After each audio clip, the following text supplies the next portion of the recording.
Imagine a quiet Saturday evening. The living room light casts a warm yellow glow. The expensive sofa, the neatly prepared dishes on the table, everything looks exactly like a scene from those happy family movies we often watch on TV. There, two people are sitting next to each other. They aren't fighting. There's no sound of breaking plates. And there are no insulting words. But if you look deep into their eyes, you will see a different truth. A truth so cold it's terrifying. Between them is an invisible but thick space. They might talk to each other about what time the kids go to school tomorrow, about the electricity bill that just arrived, or about how the weather has been so erratic lately. But absolutely, they no longer talk about each other. They are like two planets stuck in the same orbit, rotating around each other mechanically, but never truly touching the core of the other. It is a kind of silence that is not of peace, but of emotional suppression. It is the sound of a rational mind trying to suppress a screaming heart. Have you ever wondered why we, intelligent, self-controlled, and ambitious human beings, can lock ourselves into a marriage contract where safety is traded for the very disappearance of the soul? Why would you rather endure this suffocating silence next to someone than face the fear of stepping out into the world alone? We are often told that love leads to marriage, and marriage leads to happiness ever after. But for millions of people, marriage is no longer a love story. It becomes a survival strategy. It's about stability, about honor, about pressure from family, or simply about feeling like your time is running out. You choose someone who looks right on paper because the fear of being left behind feels heavier than the fear of being emotionally starved. The painful truth is, from the outside, the world looks in and sees that you've made it. You have a home. But from the inside, you feel yourself fading away every day.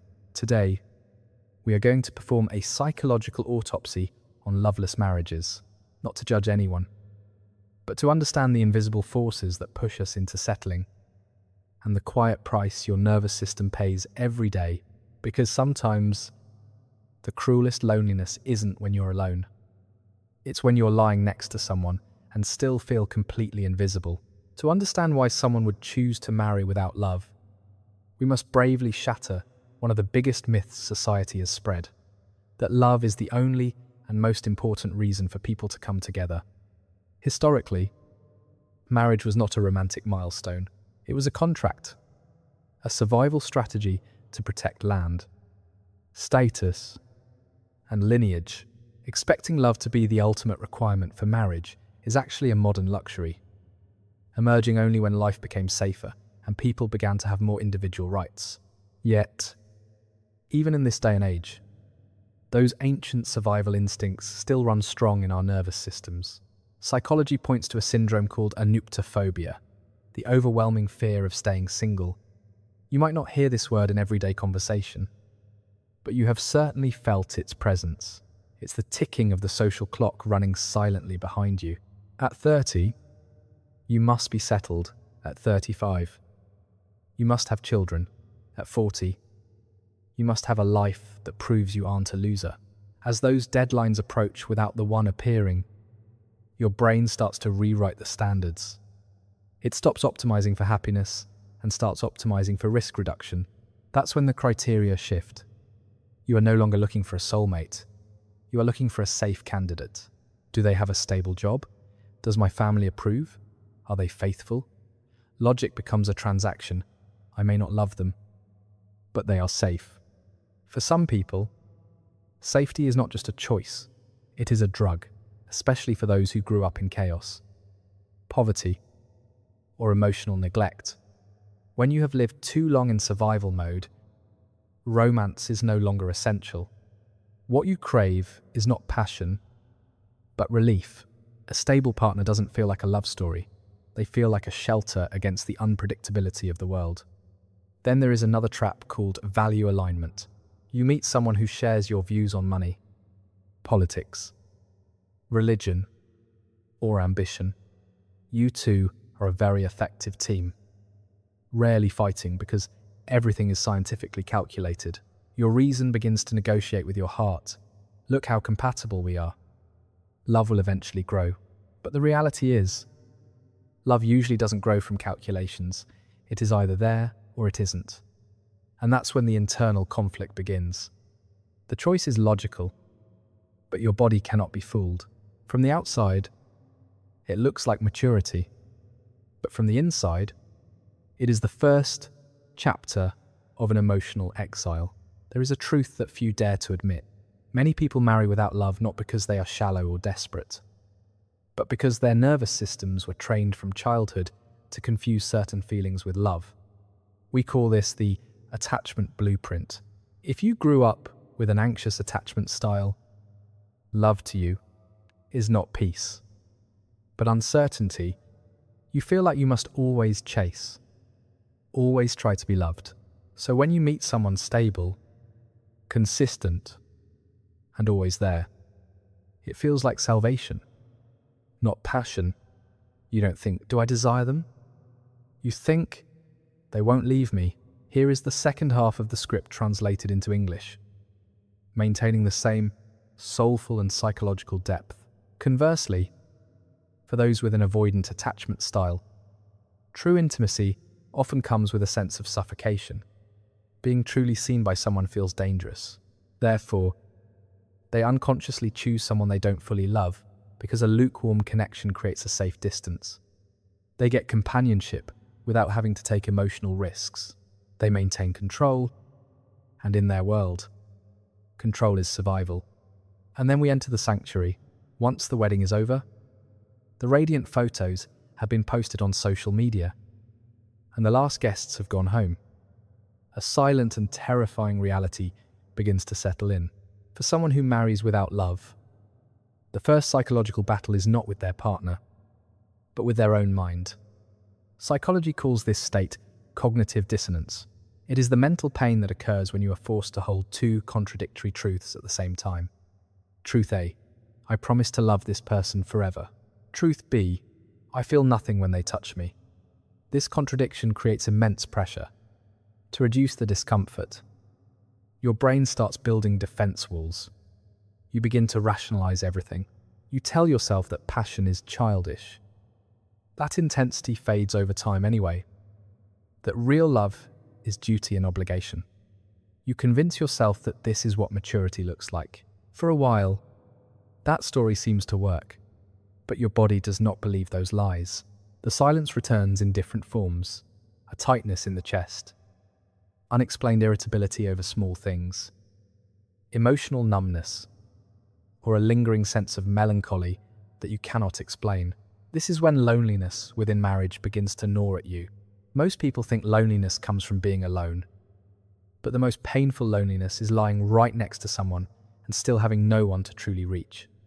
This is the loneliness of an unshared self, when you cannot talk about your true thoughts, your deepest fears, or your crazy dreams because you know your partner won't understand. Or worse, they won't care.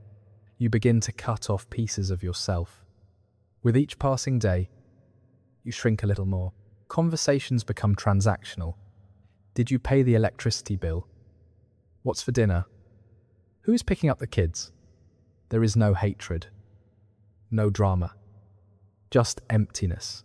And that is how a marriage can look perfectly fine from the outside, while on the inside, a soul is slowly disappearing. Your nervous system registers this relationship as a prolonged emotional deficit. And this deficit is a form of chronic stress, living year after year without real connection. Your nervous system adapts the way it always does to long-term pain. It either stays in a state of hypervigilance or it freezes. Some people become chronically anxious, restless, and oversensitive to everything. Others collapse inward. They don't feel sad enough to call it depression, but they don't feel like they are living either. This is functional depression. You still go to work, still smile, still perform your duties, but your world has lost its color. So, how do you know if you are truly building a life? Or just accepting someone to reduce your fear? There are signs your heart has been whispering for a long time, even if your reason deliberately ignores them. First, Relief is stronger than excitement. You don't feel attracted to them. You just feel safe because you don't have to be alone. Second, your body avoids them. Touches become an obligation, and kisses are just a performance. Third, you feel a sense of lightness when they are not home, not because you hate them, but because that is when your nervous system finally gets to breathe. Fourth, the future looks grey in your eyes. It is stable on paper, but emotionally, it feels like a long hallway with no sunlight. And the final sign, you frequently dream of a different life, not necessarily with another person, but a different version of yourself, the version where you feel you are truly living, truly seen, and truly loved. If you see yourself in these signs, listen closely to this. It does not mean you are ungrateful. It does not mean you are broken. And it does not mean your partner is a bad person. It only means your inner world is telling the truth. Because love is not just about harmony or stability. Love is aliveness. And if a relationship requires you to shrink, numb out, or disappear to maintain peace, then that is not peace. It is a painful form of survival. So what must we do? There are two paths, and both require ultimate courage. The first path, stay and rebuild. If your relationship still has respect, safety, and kindness. Love can sometimes be relearned from scratch. It starts with truth conversations without blame, by rebuilding emotional intimacy before expecting passion. The second path, leave with dignity. If the relationship has turned into total numbness or is damaging to your spirit, leaving is not a failure. Sometimes it is the kindest thing you can do for both of you, because this life is too short to live as a shadow. It is better to be alone and be yourself than to be with someone and still feel invisible. Don't stay just for the kids. Children don't just learn from what you say. They learn by feeling the relationship of their parents. If a home has no emotional warmth, they will grow up believing love is endurance, not sharing. Give yourself a chance to truly live. Because the greatest salvation is not finding someone to marry, but finding yourself in the journey of the soul's growth. Thank you for listening to these heartfelt words. If this video touched a hidden corner of your heart, please hit subscribe so we can continue the journey of understanding psychology together, and leave a comment below. Do you think we choose to stay out of fear or out of hope? I really want to hear your story.